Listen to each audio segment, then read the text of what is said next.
굿모닝, 좋은 아침입니다. 오늘은 12월 11일 목요일입니다. 오늘도 말씀과 함께 새로운 한 날을 시작하시는 여러분들의 삶 가운데 넘치는 하나님의 은혜와 평강이 함께 하시길 기도하겠습니다. 오늘도 기대하는 마음으로, 또 사모하는 마음으로, 또 간절한 마음으로 함께 말씀 묵상 나누도록 하겠습니다. 오늘 우리에게 주시는 하나님의 말씀은 여호수아 17장 1절부터 13절까지의 말씀입니다. 여호수아 17장 1절부터 13절까지의 말씀입니다. 므낫세 지파의 자손들이 땅을 이제 기업으로 받는 그 자리에서요, 놀라운 일이 벌어집니다. 땅을 기업으로 받는 남자들 사이에서 여인들이 나타난 것이에요. 그리고 자신들의 가문에도 이제는 땅을 달라고 그렇게 말합니다. 여기에서 등장한 이 여인들은요, 슬로브핫의 딸들이었습니다. 오늘 말씀을 보셔서 아실 텐데요. 이 슬로브핫은 이스라엘이 애굽에서 출애굽을 한 후에 광야에서 그 출애굽 1세대가 하나님께 불순종함으로 하나님께서 약속하신 땅에 들어가지 못하고 광야에서 죽임을 당하게 되지요. 그때 이 슬로브핫도 광야에서 죽었던 사람들 중에 한 사람이었습니다. 그런데 이 슬로브핫에게는 아들이 없었습니다. 그래서 지금 슬로브핫의 딸들이 다른 가문에서는 아들들이 나와서 땅을 기업으로 받을 때 지금 자신들의 가문에도 땅을 달라고 나온 것입니다. 오늘 본문 말씀은 어떻게 보면 가장 가부장적인 그러한 시대에 가부장적인 고대 근동의 문화 가운데 이 슬로브핫의 딸들이 유업을 받는 장면처럼 그렇게 기록이 되어져 있습니다. 그래서 우리가 이 말씀을 잘못 이해하면 땜빵이라고 표현하면 좀 그럴까요? 아들들이 없었으니까 그 아들들을 대신해서 딸들이 나와서 그냥 약속된 땅을 받아가는 장면 정도로 이해하고 넘어갈 수 있을 것 같습니다.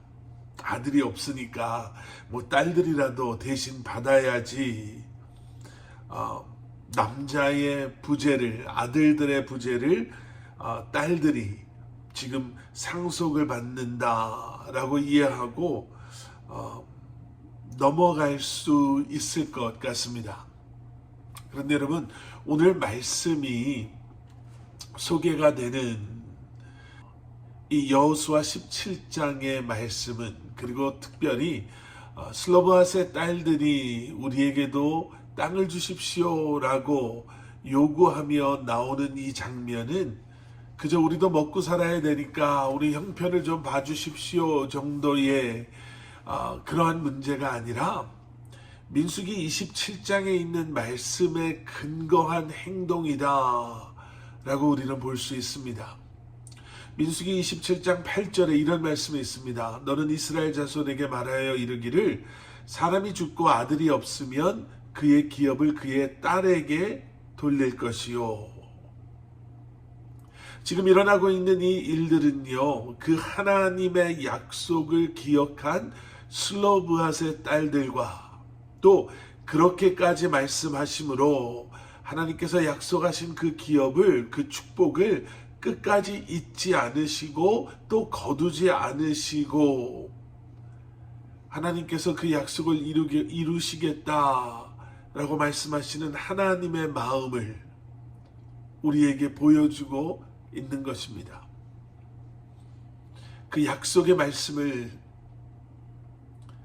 잊지 않았던 슬로브핫의 딸들, 그리고 어떻게 해서든지 약속하신 그 축복의 땅을 하나님의 백성, 그 약속을 붙잡고 있는 하나님의 사람에게 주고자 하시는 아버지 하나님의 그 마음, 여러분, 우리가 매일매일 말씀 묵상을 하는 이것이요, 뭐 하루에 10분, 또 하루에 20분, 30분 그저 비슷한 내용의 말씀을 읽고 넘어가는 것이 세상 사람들 눈에는, 또 때로는 우리에게 뭐 이게 무슨 소용이 있나, 뭐 대단한 것인가 라고 생각되어질 때가 있지만,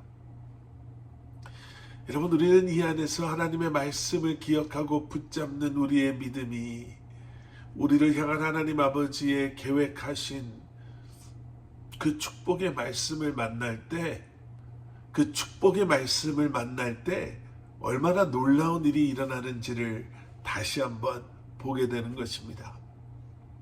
자, 그런데 그런 하나님의 신실하심과 은혜에도 므낫세 지파는 가나안에서 하나님께서 말씀하신 그 명령하신 말씀을 소홀히 여기게 됩니다.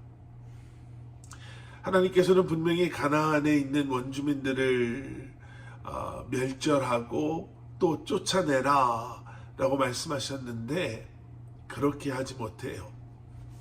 오늘 본문 12절 말씀, 그러나 므낫세의 자손들은 그 성의 주민들을 쫓아낼 수 없었습니다. 가나안 사람들이 그 지역에 살려고 결심했기 때문입니다. 13절 말씀, 이스라엘 사람들이 세력이 강해졌을 때 가나안 사람들에게 강제 노역을 시켰지만 완전히 쫓아내지는 못했습니다. 오늘 본문 마지막에는요, 하나님의 신실하심과 그리고 므낫세의 그 불순종이 너무나도 비교가 되는 그러한 말씀으로 오늘 본문 말씀이 마무리가 됩니다. 하나님의 신실하심, 하지만 이런 이유 저런 이유로 하나님의 말씀에 온전히 순종하지 못했던 므낫세. 여러분, 하나님의 말씀을 기억하는 것 참 중요합니다. 그리고 기억하는 것만큼 그 말씀을 신뢰함으로 끝까지 순종하며 매일매일을 말씀과 동행하는 삶, 바로 이것이 하나님께서 우리에게 원하시는, 또 말씀을 대하는 우리의 모습이 되어야 할 줄 믿습니다. 오늘도 주신 말씀 붙잡으시고 그 말씀을 신뢰하시며 그 말씀과 동행하시는 여러분들 되시기를 주님의 이름으로 간절히 축원합니다. 함께 기도하시겠습니다. 사랑의 아버지 하나님, 주님 감사합니다. 오늘도 우리에게 귀한 말씀 주시는 아버지 하나님, 하나님의 변하지 않는 우리를 향한 그 신실하시고 또 우리와 늘 함께 하시는 그 하나님의 은혜와 사랑을 기억하며 오늘도 아버지 하나님, 흔들리지 않고 타협하지 아니하고 변하지 않는 마음으로 주님 앞에 나아가는, 말씀이신 주님과 동행하는, 말씀에 순종하며 살아가는 저희들 되게 하여 주시옵소서. 오늘도 주님의 이름을 부르며 기도하는 사랑하는 성도님들의 기도를 주님이 들으시고 응답하여 주시기를 간절히 기도합니다. 성령 하나님께서 함께 하심으로 우리의 삶 가운데 주님의 도우심이, 주님의 인도하시고 보호하심이 다시 한번 우리의 삶 가운데 충만케 하여 주시옵소서. 예수 그리스도 이름 받들어 간절히 기도드렸사옵나이다. 아멘.